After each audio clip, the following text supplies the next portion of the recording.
Hi hello అందరికి నమస్తే. Jaganmohan Reddy Raabta tour success, కూటమి కుట్రలు ఫెయిల్యూర్. కానీ జగన్మోహన్ రెడ్డి అక్కడ హెలికాప్టర్ను వదిలేసి వేరే వెహికల్లో బెంగళూరుకి వెళ్ళడం జరిగింది, రోడ్డు మార్గాన బెంగళూరు వెళ్ళడం జరిగింది. మరి ఏం జరిగింది అక్కడ? దానికి సంబంధించి జగన్మోహన్ రెడ్డి రాష్ట్రానికి ముఖ్యమంత్రిగా పనిచేసినటువంటి నాయకుడు, 40% ఓటింగ్ వచ్చినటువంటి వైఎస్ఆర్ కాంగ్రెస్ పార్టీ అధినేత, జనాల్లో ఒక మంచి క్రేజ్ ఉన్నటువంటి మాస్ లీడర్.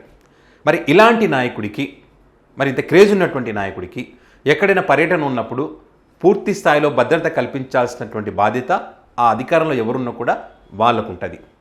కానీ వాళ్ళ భద్రతా వైఫల్యం అనేటువంటిది ప్రతి చోట అడుగడుగునా కనిపిస్తూనే ఉంది. ముఖ్యంగా రాప్తాడ్ టూర్కి సంబంధించి 4-5 రోజులుగా పెద్ద ఎత్తున చర్చ జరుగుతూ ఉంది. అటువైపు పరిటాల వర్గం, ఇటువైపు వైసీపీ పార్టీకి సంబంధించి ఛాలెంజ్లు విసరడం, మీరు వస్తే మేము ఆపుతామని చెప్పి, హెలికాప్టర్ని ఆపే దమ్ము మాకుందని చెప్పి, అయినా కూడా మా చంద్రబాబు నాయుడు గారు అలాంటిది మాకు నేర్పలేదు కాబట్టి మేము వాటి జోలికి పోమని చెప్పి పరిటాల సునీత గారు మాట్లాడారు. మరి అటువైపున వాళ్ళు కూడా, పరిటాలకు సంబంధించిన అభిమానులు కూడా ఆపుతామనేటువంటి ఛాలెంజ్లు సోషల్ మీడియా వేదిక కూడా మనం చూసాం. ఇటుపక్కన ఏంటి, వీళ్ళు దమ్ముంటే ఆపండి, టచ్ చేయండి అనే స్థాయికి వీళ్ళు కూడా వెళ్ళడం, వీళ్ళు మాట్లాడడం. అంటే ఒకరికొకరు ఛాలెంజ్లు వేసుకున్నటువంటి క్రమంలో మరి ఈ పర్యటనలో ఏమైనా ఇబ్బందులు తలెత్తుతాయా, గొడవలు జరుగుతాయనేటువంటి ఒక భయం ఆటోమేటిక్గా అందరికీ ఉంది. మరి గతంలో మాదిరిగా ఏమైనా జరుగుతుందని ఒక భయం కలిగింది. ఎందుకంటే ఆల్రెడీ కురుబా లింగమయ్యని చంపేశారు. ఏది, వీళ్ళ వర్గానికి, పరిటాల వర్గానికి సంబంధించినటువంటి వాళ్ళు. దానికి సంబంధించి తోపుదుర్తి ప్రకాష్ రెడ్డి చాలా క్లియర్గా ఎక్స్ప్లెయిన్ చేశాడు. ఈరోజు జగన్మోహన్ రెడ్డి గారు కూడా చాలా క్లియర్గా ఎక్స్ప్లెయిన్ చేశారు. ఏ రకంగా చేశారు, ఎవరెవరు చేశారు, ఎంతమంది మీద కేసు పెట్టారు, ఎంతమంది వదిలేశారు అనే దానికి సంబంధించి చాలా క్లియర్గా వాళ్ళు చెప్పాలనుకున్న విషయం చాలా క్లియర్గా ప్రజలకు చెప్పారు. సక్సెస్ అయ్యారు వాళ్ళు చెప్పాలనుకుంది. ఎందుకంటే ఆ నిజాన్ని దాచాలని జగన్మోహన్ రెడ్డి రాకుండా అడ్డుకునేటువంటి ఒక ప్రయత్నం చేశారు.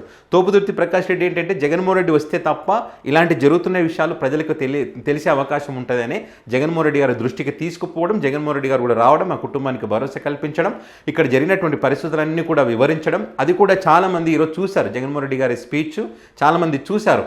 అక్కడ జరిగిన బీహార్ కన్నా మించిపోయినటువంటి పరిస్థితి ఉంది అని చెప్పి కళ్ళ కట్టినట్టు అన్ని వివరించిన క్రమంలో వీళ్ళు సక్సెస్ అయ్యారు. కానీ ఇక్కడ ప్రభుత్వం జగన్మోహన్ రెడ్డికి సెక్యూరిటీ కల్పించడంలో విఫలం చెందింది అనడంలో ఎలాంటి సందేహం లేదు. మీరు అనుకోవచ్చు, రాప్తాడు నియోజకవర్గం, అనంతపురం జిల్లా, ఆ ప్రాంతాలంతా కూడా విపరీతమైనటువంటి పోలీసులు ఉన్నారు కదా, ఎక్కడ ఫెయిల్యూర్ అయ్యారని చెప్పి మీరు అనుకోవచ్చు. ఉన్నారు, పోలీసులు పూర్తిగా ఉన్నారు. కానీ వాళ్ళు ఈ వైసీపీ పార్టీ నాయకులను జగన్ గారిని కలవకుండా చేయడం కోసం వివిధ ప్రాంతాలను చూసినటువంటి వాళ్ళు, మరి జగన్ చూడడానికి వచ్చినటువంటి వాళ్ళని అక్కడ గేట్ల దగ్గర ఆపేయడం, ముఖ్య నాయకుల్ని, అందరినీ కాదు, కొంతమంది ముఖ్య నాయకులు కూడా ఆపేస్తారు, కొంతమంది హౌస్ అరెస్టులు చేశారు, కొంతమంది వెళ్తే కేసులు పెడతామని చెప్పారు. అయినా కూడా వాళ్ళు రావాలనుకున్నారు, వచ్చారు.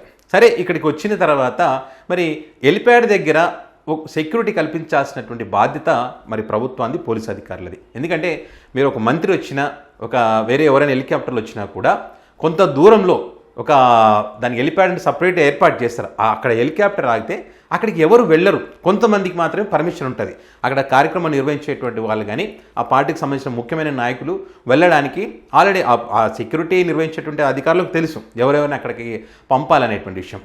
కానీ ఈ విషయంలో చేతులు ఎత్తేస్తారు. మొత్తం అభిమానులు కానీ, క్రౌడ్ కానీ మొత్తం హెలికాప్టర్ దగ్గరికి వెళ్ళినటువంటి పరిస్థితి, చుట్టూ ఉన్నారు, వాళ్ళు చుట్టూ చేరినటువంటి పరిస్థితి. ఆ విజువల్స్ కావాలంటే మీకు స్క్రీన్ పైన కూడా పెడతారు, చూడండి. సో ఆ సెక్యూరిటీ కల్పించడంలో వీళ్ళు విఫలం చెందారు. అయితే జగన్మోహన్ రెడ్డి గారు అక్కడ వెళ్ళడం, మాట్లాడడం, తిరుగు ప్రయాణంలో మరి వెళ్ళాలనుకున్నప్పుడు మరి అది విండో షీల్డ్ ఇరిగిపోయింది. ఆ పగిలిపోయినటువంటి క్రమంలో మరి వాళ్ళు ఉండి ప్రయాణం చేయడం కరెక్ట్ కాదు ఇదని చెప్పినటువంటి పరిస్థితుల్లో మరి ఆయన రోడ్డు మార్గాన వెహికల్లో ప్రయాణం చేయడం జరిగింది. మరి ఆ రోడ్డు మార్గాన వెళ్తుంటే కూడా ముందలికి కదలలేనటువంటి అంత క్రౌడ్ చుట్టుముట్టు ఉన్నారు. అయినా కూడా అక్కడ పోలీసు భద్రత అనేది ఎక్కడా లేదక్కడ, అంటే వైఫల్యం చెందినట్టే. సో దీన్ని ఏమంటారు వీళ్ళు, జగన్మోహన్ రెడ్డి ఐపాక్ కలిసి కుట్ర చేశారు. ఇది ఆ కుట్ర చేయడం వల్లే ఆ అద్దం విరగొట్టి సింపతి కోసం ట్రై చేశారని చెప్తారు. ఐపాక్ అనేది ఇప్పుడు లేదు. ఒకవేళ అయితే జగన్మోహన్ రెడ్డి మనుషులే అక్కడ అద్దం పలగొట్టాలనుకుంటే అక్కడి దాకా వాళ్ళు వచ్చారంటే ఇక్కడ వైఫల్యం అనేటువంటిది ఎవరిది? నిజంగానే వైసీపీ పార్టీ వాళ్ళే అక్కడికి వెళ్ళి ఏదో పట్టుకోవడానికో లేదు ఇంకో దానికో పగలగొట్టారని అనుకుందాం. మరి ఆ వైఫల్యం ఎవరిది? హెలిప్యాడ్ దగ్గరికి రానివ్వకూడదు అనేటువంటి విషయం వాళ్ళకి తెలియదా? దాని చుట్టూ పబ్లికే ఉన్నారు కదా, మరి అక్కడి దాకా ఎట్లా రాణిస్తారు? ఆ రెక్కలు పట్టుకున్నా, రెక్క విరిగిపోయినా, ఇంకోటి లోపల ఏదైనా జరిగినా కూడా మరి ఖచ్చితంగా ఆ హెలికాప్టర్ పైకి లేచినప్పుడు ప్రమాదం జరిగేటువంటి అవకాశం ఉంటుంది కదా. మరి ఎందుకని నిర్లక్ష్యం వహించారు? అంటే జగన్మోహన్ రెడ్డి అక్కడికి పోయిన తర్వాత వాళ్ళు ఇది ఇరిపోయిందంటే కూడా పర్లేదు ఏముందిలే అని చెప్పి ప్రయాణం చేస్తే ఏదైనా జరిగి జగన్మోహన్ రెడ్డి లేకుంటే మాకు ఏ ఇబ్బందులు ఉండవు, మాకు పోటు ఉండదు అనే ఒక ఆలోచన చేసినట్టుగా స్క్రిప్ట్ మీరే రచించినట్టుగా ఇక్కడ క్లియర్గా అయితే అర్థమవుతుంది కదా. అక్కడికి ఎవరు వెళ్ళినా, జగన్ ఫ్యాన్స్ వెళ్ళినా, ఇంకోళ్ళైనా ఎవరు వెళ్ళినా కూడా అక్కడ వెళ్ళకుండా చూడాల్సిన బాధ్యత మీది. ఒకవేళ జగన్ గారు అంటే పడని వాళ్ళు ఎవరైనా గుంపులో వైసీపీ పార్టీ నాయకుల మాదిరిగా అక్కడ వెళ్ళి విరగొట్టుండొచ్చు కదా. అట్లా కూడా ఎందుకు అనుకోకూడదు?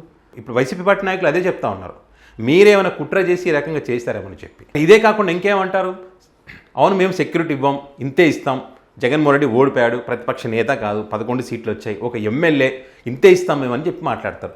చూడండి ఎంత దుర్మార్గమో చూడండి. హైకోర్టే చెప్పింది, ఒక ముఖ్యమంత్రిగా పనిచేసినటువంటి వ్యక్తి కాబట్టి గతంలో ఉన్నాడు సెక్యూరిటీని, వాళ్ళు అంతకుముందు ముఖ్యమంత్రి కాకముందు ఉన్నాడు సెక్యూరిటీ ఏంటి, ముఖ్యమంత్రి అయిన తర్వాత సెక్యూరిటీ ఏంటి, ఎందుకు సెక్యూరిటీ కల్పించాలనేటువంటి విషయాలను పరిగణలోకి తీసుకొని న్యాయస్థానమే సెక్యూరిటీ కల్పించమని చెప్పింది. మరి ప్రభుత్వం తరఫున మాత్రం సెక్యూరిటీ కల్పించాల్సిన బాధ్యత ఉండదా? మరి ఇప్పుడు పవన్ కళ్యాణ్ గారే ఉన్నారు, పవన్ కళ్యాణ్ గారు ఎవరు? మంత్రి. ఆ మంత్రికి ఒక ప్రాంతం అంతా కూడా మొత్తం మీరు విశాఖ పర్యటన చేసినప్పుడు మొత్తం ఎక్కడికక్కడ ఆపేశారు, ట్రాఫిక్ అంతా కూడా ఆఫ్ చేసేసారు. జేఈఈ మెయిన్స్ పరీక్ష రాసే పిల్లలు విద్యార్థులు కూడా 30 మంది జీవితం నాశనమైందని చెప్పి కూడా మనం వార్తలు చూసాం. సో దానికి సంబంధించి వాళ్ళు ఏదో లెక్కలు చెప్తా ఉన్నారు, ఈ టైంకి పోయినాడు, పవన్ కళ్యాణ్ సంబంధం లేదని చెప్తా ఉన్నారు. అంటే అక్కడ సెక్యూరిటీ ఏ రేంజ్లో పెట్టారు అక్కడ? ఒక మంత్రి ఆయన,